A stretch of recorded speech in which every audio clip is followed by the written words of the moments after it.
किस देवी देवता को टारगेट करेंगे, ये सब यही करने के जाते हैं। दूसरा क्या है कि केवल ये चाय पार्टी, इन लोगों का काम है कि सनातनियों को गाली दो। इस बैठक में और कुछ होता नहीं। उसका परिणाम बिहार में भी दिखेगा और 24 में 40 की 40 सीट हम लोग जीतेंगे। जितना बैठक करना है कर लें, क्योंकि जनता उनके साथ नहीं है। लालू जी मन ही मन चाह रहे थे कांग्रेस अधिक सीट जीत जाए, क्योंकि लालू जी कांग्रेस के गोद में थे। लालू जी कांग्रेस का काम कर रहे हैं। इन लोगों को लगता था कि यादव याति जो है वो मेरा है, मेरे पॉकेट की है।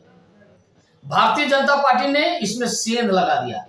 भारतीय जनता पार्टी ने इनका नींद उड़ा दिया है। तो जनता को लगता है कि नरेंद्र मोदी कहा है कि हम सबका साथ सबका विकास की बात की कहते हैं तो करते भी। नमस्कार, मेरा नाम अनूप नारायण सिंह है और आप बिहार टॉक के डिजिटल प्लेटफॉर्म को देख रहे हैं। 6 दिसंबर को बैठक स्थगित होने के बाद INDA की बैठक अब दिल्ली में होने वाली है। राजद सुप्रीमो लालू प्रसाद यादव और तमाम बड़े नेता दिल्ली में जुटने लगे हैं। लेकिन सबसे बड़ा सवाल ये है कि बीजेपी ने जिस तरह से घेरबंदी कर रखी है और 3 राज्यों में मिले जनादेश के बाद पार्टी में उत्साह है।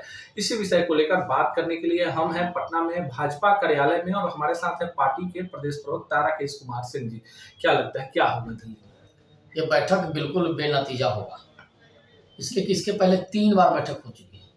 ये 3 बैठक में केवल इतना ही तय हुआ है कि देश में जो सनातन को मानने वाले उनको गाली किस प्रकार से दिया जाए, उनको अपमानित किस प्रकार से किया जाए। कई तरह तरह के शब्दों का प्रयोग, तरह तरह की गालियों का प्रयोग, उसका तय होता है, नीति तय होता है। पता नहीं ये चौथी बैठक है। इस बैठक में कौन सा फॉर्मूला तय करेंगे। अब इस बार किस देवी देवता को टारगेट करेंगे, ये सब यही करने के जाते हैं। दूसरा क्या है कि केवल ये चाय पार्टी है, चाय समोसा खाएंगे आएंगे, बस एक केवल इन लोगों का काम है कि सनातनियों को गाली दो। इस बैठक में और कुछ होता नहीं।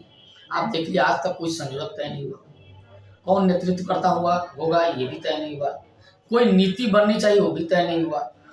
बैठक तो हुआ और बैठक के बाद देख लीजिए कि सब एक दूसरे के खिलाफ चुनाव भी लड़े। ये इस गठबंधन में यही होता है। लेकिन एक बड़ा बात है राकेश जी, जो सर्वे रिपोर्ट आ रहे हैं उसमें भाजपा जितनी सीटें जीती हुई है या गठबंधन जीता है, आपको फायदा हो रहा है। बिहार में 3 राज्यों में आपकी सरकार बनी, आपको क्या लगता है बिहार में क्या होगा? बिहार में भी उसी प्रकार का परिणाम आने वाला है। ये लोग मुगालते में न रहे। 39 सीट NDA जीती थी, 19 में भी राष्ट्रीय जनता दल थी, उसके पहले भी थी। 1 सीट जीतने का काम किया और वोट लोग नरेंद्र मोदी को दिए हैं, उनके काम को दिया था। नरेंद्र मोदी को फिर से इस बार 39 की 39 सीट, 40 की 40, पिछले बार तो 39 ही था, इस बार 40 सीट देने वाली है। बिहार के लोगों ने मन बनाया है, क्योंकि देश में जिस प्रकार के परिवर्तन की हवा चल रही है, देश में जिस प्रकार से चल रहा है कि घमंडियों को साफ करने की हवा चल रही है, उसका परिणाम बिहार में भी दिखेगा और 24 में 40 की 40 सीट हम लोग जीतेंगे। जितना बैठक करना है कर लें, क्योंकि जनता उनके साथ नहीं है। दल है, कई दलों के लोग उनके साथ हैं, लेकिन यहाँ दल नहीं, यहाँ जनता का दिल लगा हुआ है, जनता का मिजाज भारतीय जनता पार्टी के साथ है। ये लालू यादव आज एयरपोर्ट पर जिस तरह से नरेंद्र मोदी के लिए भाषा का इस्तेमाल कर रहे थे, आपको क्यों लगता है कि लालू जो है उनको उनकी जो भाषा है एकदम तल्ख हो गई है, नरेंद्र मोदी को लेकर डर गए हैं, या लालू का कोई बड़ा गेम प्लान है? नहीं, ये बौखलाहट का परिणाम है। इन लोगों को लगता था कि 3 राज्य में भारतीय जनता पार्टी कहीं दिखेगी नहीं। लालू जी मन ही मन चाह रहे थे कांग्रेस अधिक सीट जीत जाए, क्योंकि लालू जी कांग्रेस के गोद में थे। लालू जी कांग्रेस का काम कर रहे हैं, तो कांग्रेस में वो अंपायर की भूमिका में लालू जी। इनको लगता था वहां भारतीय जनता पार्टी का कुछ होगा नहीं। भारतीय जनता पार्टी को प्रचंड बहुमत से सरकार बन गई। दूसरा कारण एक और है, भारतीय जनता पार्टी ने मध्य प्रदेश में एक साधारण कार्यकर्ता मोहन यादव को मुख्यमंत्री बना दिया। इनको लगता था, लालू जी को लगता था और मुलायम सिंह जी को उत्तर प्रदेश में लगता था। मुलायम सिंह जी अभी है नहीं, अखिलेश यादव। इन लोगों को लगता था कि यादव याति जो है वो मेरा है, मेरे पॉकेट की है। भारतीय जनता पार्टी ने इसमें सेंध लगा दिया। भारतीय जनता पार्टी ने इनका नींद उड़ा दिया है। ये लोग जो चाहते थे कि मेरे पीछे पीछे पीछे पीछे घूमे, उस जाति में सेंध लगाने का काम, उस जाति को मैसेज देने का काम।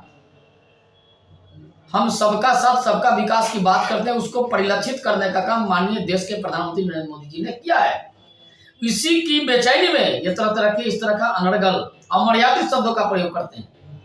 लालू जी की आदतों में भी रहा है, लेकिन इधर थोड़ा ज्यादा तल्ख हो गए, इसलिए कि मोहन यादव जी मध्य प्रदेश के मुख्यमंत्री बन गए। लेकिन राकेश जी, जिस तरह से INDIA के नेता कह रहे थे कि मोदी लहर समाप्त हो गई है, लेकिन जो सर्वे रिपोर्ट आ रहे हैं पिछली बार से ज्यादा सीटें बीजेपी को मिल रही है। आपको लगता है कि मोदी लहर जो है एक चेहरा, जिस पर देश को विश्वास है कि केंद्र में एक अस्थायी सरकार होगी, लोगों को न महंगाई पर ध्यान है, विपक्ष कह रहा है कि आपने रोजगार भी नहीं दिया, महंगाई बढ़ गई, लेकिन लोगों को लग रहा है कि केंद्र में फिर से बीजेपी की सरकार होनी चाहिए। क्या जादू कर दिया है बीजेपी? देखिए, जनता को विश्वास है कि नरेंद्र मोदी जी ने कल क्या कहा, उत्तर प्रदेश में कहा कि हमने जो किया वो किया कि नहीं, कहा वो किया कि नहीं।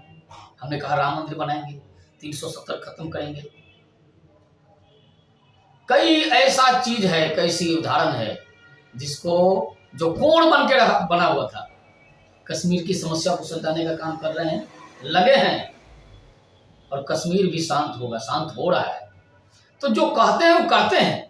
तो जनता को लगता है कि नरेंद्र मोदी कहा है कि हम सबका साथ सबका विकास की बात की कहते हैं तो करते भी हैं। सबके विकास की बात करते हैं और सबके प्रयास से आज हर कोई मोदी की मुरीद हो गया है।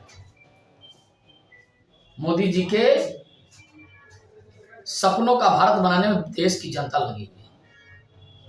चलिए, यह है राकेश कुमार सिंह और इनका मानना है कि जिस तरह से बिहार में राजनीति हो रही है, भाजपा के प्रति लोगों का जो जुनून है, जो वोटर हैं, जो सर्वे रिपोर्ट आ रहे हैं, वो कोई नया नहीं है, कोई चौंकाने वाला परिणाम नहीं है। केंद्र में जिस तरह से मोदी सरकार ने काम किया है और आम आदमी की बात की है, उसी का परिणाम है कि 2024 में विपक्ष कहीं टिकता हुआ नहीं दिख रहा है। ऐसे ही खबरों के लिए जुड़े रहिए बिहार टॉक से। यूट्यूब पर लाइक और सब्सक्राइब करें, बेल आइकन जरूर दबाएं। फेसबुक, ट्विटर और इंस्टा पर फॉलो करें।